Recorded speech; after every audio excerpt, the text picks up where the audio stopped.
Ayan, muli, nagbabalik po ang inyong lingkod, guys. Isang mapagpalang araw, gabi. Sama kayong sulok ng mundo. Yan, mega love shout out sa inyo lahat. Ayan, matinding bardagulan.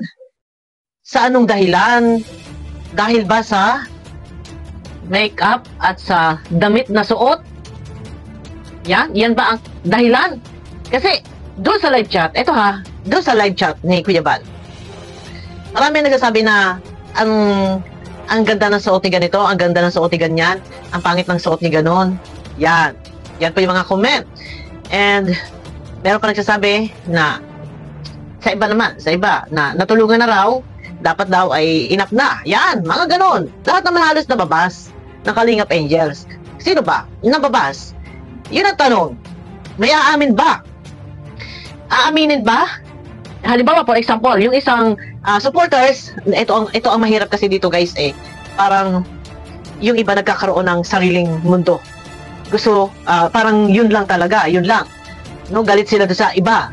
For example, galit sila sa Danjoy. Na hindi naman sila inaano ng Danjoy. Yun yung mahirap doon. Kaya, ito sa ating thumbnail, no? Yan. Sino ba ang kaawa-awa? Sino yung higit na maapektuhan? No? Sino ang higit na maapektuhan sa pangyayaring ito na kumbaga parang division. San hahantong? 'Di ba? Sa kabila ng lahat, ang nakakaawa po ay ang Kalingap Angels na inyong mahal na mahal, inyong iniidolo, inyong sinusuportahan. Yan po ang nakakaawa. Bakit? Kasi kung kayo, for example, halimbawa, yung isang supporters ng isang love team, bumabakbak doon sa kabilang love team, papayag ba naman yung kabilang love team? Siyempre talaga sasagot po yan. No, lalo na kung sinabi na, ang pangit ni ganito, ang pangit ng suot ng ganito, siyempre talaga magkakaroon ng riot yan, nakarambulan talaga yan. Ano ba yung pinag-aawayan? Unang-una, yung damit. Yan yung halos doon sa live chat, sa damit. Ito, marami nagsasabi, ito rin ito kayo, marami nagsasabi, maganda lang yung damit ni ganito, maganda daw yung damit ni gano'n. Yung isa daw, hindi raw maganda. Siyempre, re-respect yung kabila. Re-respect. Ayun yun, hanggang sa naglabo-labo na, nagsabong-sabong na. Diba? Nasa halip sana ang focus ng mga tao na doon sa birthday celebrant kay Pao. Pero talagang ilang oras yung isang live ni Kuya Bal? 4 hours. Hanggang sa matapos. Yung 4 hours. Bakbaka talaga sa live chat.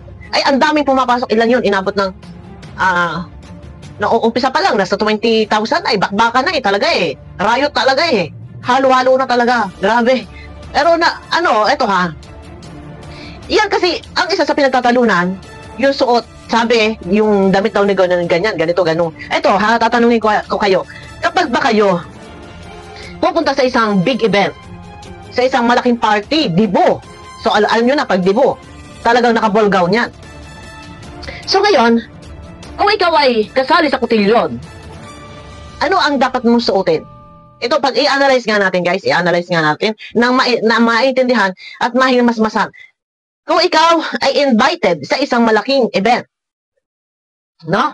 Or, kinuha kang ninang, ano ba ang dapat mong suotin? Suot na pangninang o nakapangkasal? Kung ikaw ay a-attend sa isang dibo, naka-ball gown, kasali ka sa kotilyon, ano ba ang suot mo? Nakapangninang o nakapangsamba? Ano ba ang dapat mong suotin? Siyempre, medyo yung hindi man siya ganun. Ito kapag ikaw ay umattend ng dibo, may party, may kotilyon. Kung yung birthday celebrant, ay naka-ball gown, at ikaw ay kasali sa kotilyon, dapat hindi man ganun kabongga na naka-petticoat. Ang importante, gown. Ang importante, gown. Hindi man naka-petticoat. Kasi yung birthday celebrant, siya yung star of the night. Siyempre, bongga yan. Ball gown siya, naka-petticoat siya. Ikaw, nakasali doon sa kotilyon, isa ka doon sa ganap, kasali doon sa ganap, dapat, ang suot mo ay hindi pangninang, hindi suot na para kang inimbitahan na bisita or guest. Iaayon natin. Kasi ito walang magagalit. Ito, real talk ito. Meron iba nagko-comment. Isa ito. Sana yung iba, hindi naman masyadong pamukhaan na mayroong ma-open yung ibang mga nagko-comment, ha, lalo na sa mga makadanjoy, mga sis, mag-iingat po tayo kung maaari, huwag tayong mabubutasan, at mamaya mahirap, masakit din po pag sa part natin, sa part nyo, na ang inyong hinahangaan ay ganoon din ang mangyari. Yung iba kasi ganito, no? Ang sabi nila, hindi daw naaangkop doon yung suot nung isa. Para daw nakapangninang, or para lang daw bisita, guest, inimbitahan, umattend ng birthday party, yan, ganyan, o para lang daw sasamba. Ito, wala tayong magagawa, guys. Kung yun yung pananaw, yun yung tingin ng iba. Kung yun yung sinasabi ng iba na para ka lang sasamba, para ka lang magnininang, or aattend ng binyag. Kasi, yung pumunta ka doon, umattend ka, doon sa isang dibo, sa party, big event yan. So, yung may dibo, naka-ball gown, kasali ka sa kotilyon. Dapat, mini gown. Hindi ganun ka, bongga. Simplihan mo lang. Or isang casual dress na kumikinang naman. Yung may mga slit dito, may mga hiwa dito. Yung masasabi mo talagang hindi siya parang pangninang or ano, kung ano. Ito ha, ina-analyze ko lang para wala tayong problema kasi iyan yung pinagtatalunan doon. Yung mga damit na suot. No? Meron pa rin sasabi na hindi na halos daw makahinga kasi masyado daw nililiit. Parang gumagano daw. Nililiit daw yung tiyan. Kasi para daw tumataas na yung balikat. Gumaganon. Kasi, ito, sa mga makadanjoy, please. Ano na po, wag tayong, lalo na sa comment section, hindi ko nababantayan, lalo na ngayon, kagigising ko lang. Iwasan po na mag-bus, please. Ang higit na maapektuhan dito unang-una, syempre, si Kalinga Prab, kasi kanya yung subject, beneficiary ni Kalinga Prab. Syempre, may mga supporters din na umaalma. Sa mga makadanjoy at sa mga maka-EDC, lesson learned, next time, wag na po na makikipagbakbakan. Kung meron man po ng mga away, halimbawa, may ibang nangaaway yan sa EDC, may nangaaway sa danjoy, hayaan lang po natin.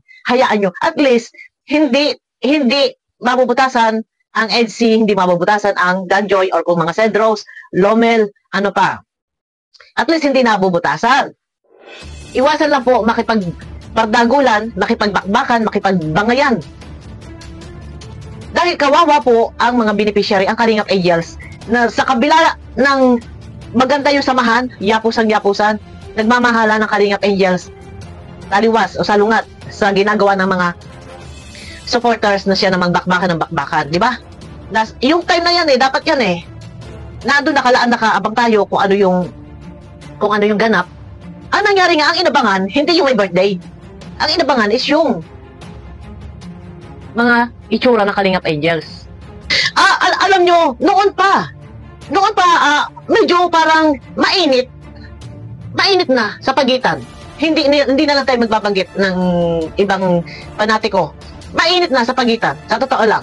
Na ito, parang, for example, ayaw sa ibang love team, hindi maintindihan, hindi alam kung ano ba yung totoong kadahilanan, bakit parang suklam, na kung tutuusin dapat magkakaisa kasi isa naman ang may-ari niyan, ang beneficiary ni Kalinga Prab at Kalinga. Dapat nagsusuportahan, pero parang mortal na kalaban. Nagkataon nga na ito nagkasalubong na, nagkabanggaan na. Ay, Diyos ko, grabe. Nagkabanggaan na, nagkasalubong. Ang supporters versus supporters talaga naman. Grabe. Kung nanonood lang kayo ng comment section, bardagulan talaga. Grabe talaga. Yung iba copy-paste na. Pauli-uli ang sinasabi. Pero, noong pa man, ay ako hindi na rin nagtataka talaga. Dahil noong pa man, ay talagang merong mainit sa ibang love team. Yung ibang supporters.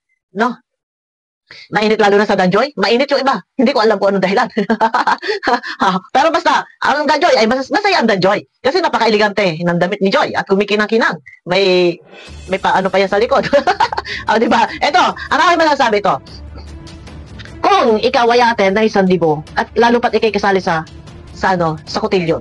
At yan naman ay hindi lang ang dibong pang bukid. Doon sa bukid ay merong sayawang karaoke lang. Ayan kasi ay, Diyos ko, bonggang-bongga naman kasi ang ganap Kumbaga ang venue ay talagang pang mga bigating bisita Sana pagka ganun, lalo pat kasali ka sa kotilyon, ilalagay mo doon sa sa napapanahon. Kung ano yung suot ng birthday celebrant, naka-ball gown, edi mag-mini gown. Yun lang. Nang sa gano'n naman ay alam nyo, kasi hindi kasi natin pwede guys sisihin ang viewers. Kasi alam nila eh. Nakikita nila eh kung ano yung bagay eh, kung ano yung maganda eh. Oh, di ba? Kaya mas maganda yung kay Pao. Pero ayun na, sa pangyayari ito na nagkasalubong na ang landas ng mga panatiko versus panatiko ay riot. Pero, sino po ang higit na maapektuhan? Ang mga beneficiary. Sila talaga yung naapektuhan dito. Kawawa sila. Sa totoo lang, nauuwi sa... ito, malala. Malala na ito. Palala. Ano pa? Susunod dito. Lumalala na lumalala. Mga, panatiko versus panatiko. Palala ng palala. Naku, grabe na. Baka may susunod pa ba na magkakasalubong muli ang landas ng mga panatiko versus panatiko? Oo nga. Ay, grabe na. Grabe. Pero wala tayong magagawa, guys. Kasi ang viewers talaga, hindi po natin sila kayang i-please. Kaya nga sa Danjoy, ayan. Ang Danjoy, kahit anong gawin, magpakita ka ng maganda at mabuti, ganun pa din ang ginagawa. Inaaway pa din. Binapas pa din. Kahit ano na lang ang sinasabi. Ay, sanay na. Immune na. Immune na. At mas pinatatatag at nagiging strong. No? Nagiging strong. Si Joy. Ay, si Beyonce, anuhin ninyo, ang mga, ang nangyayari pati kasi dito, guys, parang nagsanib puwersa ang Beyonce supporters at ang Danjoy. Alam niyo, sa totoo lang, ano pang pinaglalaban? Kung sino pinakamaganda? Sino ang pinakamaganda? Diyos ko, lahat naman maganda. Lahat may kanya-kanyang ganda. Pero, lalo na kung na make-up meron pang masigit ng maganda. Sino? Ay, mas maganda niya si Pao. O, yan. Medyo nakakapanghinayang lang kasi sa halip na ang tutukan at ang re-reaksyonan ng mga reaktor ay yung ganap na si Pao, ang nangyayari ay nare-reaksyonan yung bangayan. Pero sa kabila na lahat ng bangayan ng yan, ayos naman ang mga Kalingap Angels eh. Kawawa lang mga Kalingap Angels. Papagpiyasahan, napupulutan, na wala namang pati mga damit, pinakikialam. Pero ayun na aral na yan. Next time nga, pagka-a-attend kayo, ay ayusin natin dahil yung hindi, okay naman yung damit nga. Ito paglilinaw lang po Okay naman yung damit, yung mga suotin lang damit. Kaya nga lang talaga, ang viewers po, hindi po natin kayang i-please kasi alam nila na, alam mo umattend ka doon sa isang party na yung may birthday celebrant ay, kumbaga bonggang-bongga. No, bonggang-bongga yung gaw.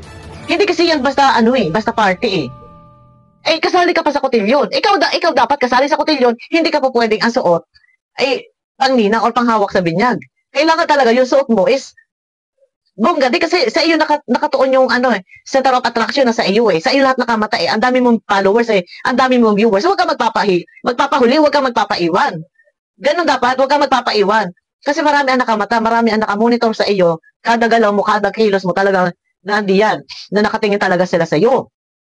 Pero wala tayong magagawa kasi kung yun yung carry niya yun yung mga, ganun yung mga damit na gusto niya. Or hindi siya, wala tayong magagawa. Wala tayong magagawa kung ang Kalingap Angels, ang mga suot na damit ay ganun. Kasi yun yung sa tingin nila, komportable sila. Sa tingin nila, nababagay sa kanila, ay wala tayong magagawa. Pero yun nga, aral na. Kapag may party ng ganyan, ilagay natin sa tama yung ating suot. Lalo pat ikaw ay isang celebrity na, Kalingap. No. So, marami ang nakamonitor, marami ang nakamata sa iyo. Pupunahin at pupunahin ka talaga. Ito ay wala sa ito advice lang ito.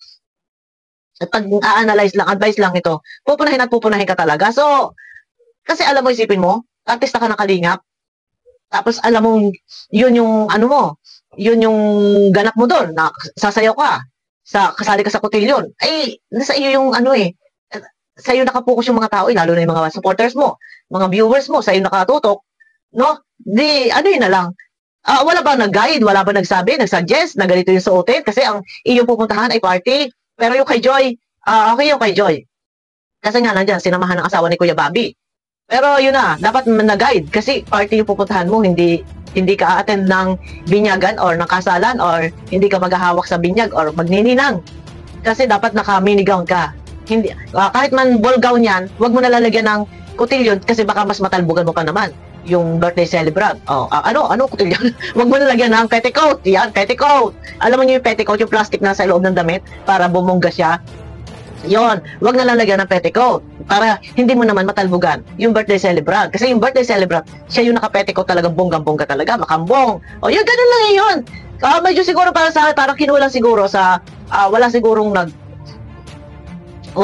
nag-intindi, parang ganun. Kaya ang suot, tsaka napapansin naman ninyo, minsan, mga suot ng mga Kalingap Angels, napapansin natin, talagang medyo may kanya-kanya silang mga style ng pananamit.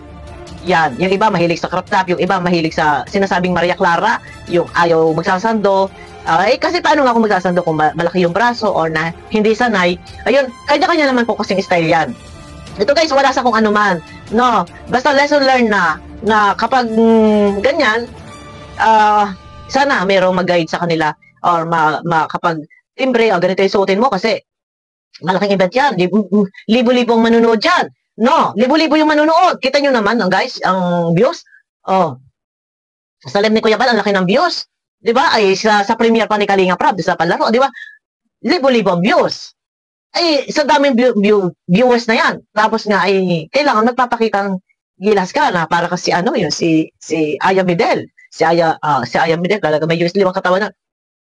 Si Abby Bidoya, naalala nyo nung araw yun, medyo chubby sexy yun, si Abby Bidoya. Pakitang gilas, pakitang bongga-bongga ka din, hindi ka nagpapahuli. Kasi nga, yung pupuntahan mo kasi ay, kumbaga, yan mga naka-gown, lalo na kung sa kotilyon. Hindi naman sinabing mag-gown ka. Pero yun na nga, wala tayong magagawa. Formal naman, kung sa formal. Pero nga,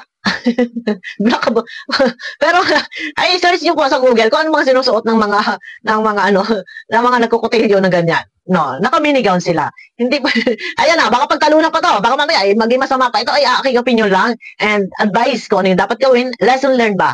Yan, nasa ganun kasi alam niyo marami ang nakamata. Marami ang nakamonitor kasi celebrity ng Kalingap. So, expected kapag kayo ay nakitaan ng hindi kaaya-aya at medyo hindi maganda sa kanilang paningin or mapait sa kanilang panlasa, talaga mapupulaan at mapupulaan. Kahit ginawa mo na yung best mo, sa akala mong ito yung komportable ka, okay sa iyo to, formal ito, hindi po yun ang pinag-uusapan. Kung sa formal ay formal, hindi po yan ang pinag-uusapan. Ang pinag-uusapan po dito is yung kasali ka sa kotilyon, naka-ball gown, yung birthday celebrant, dapat ay i-match mo yung iyong suot. Yan.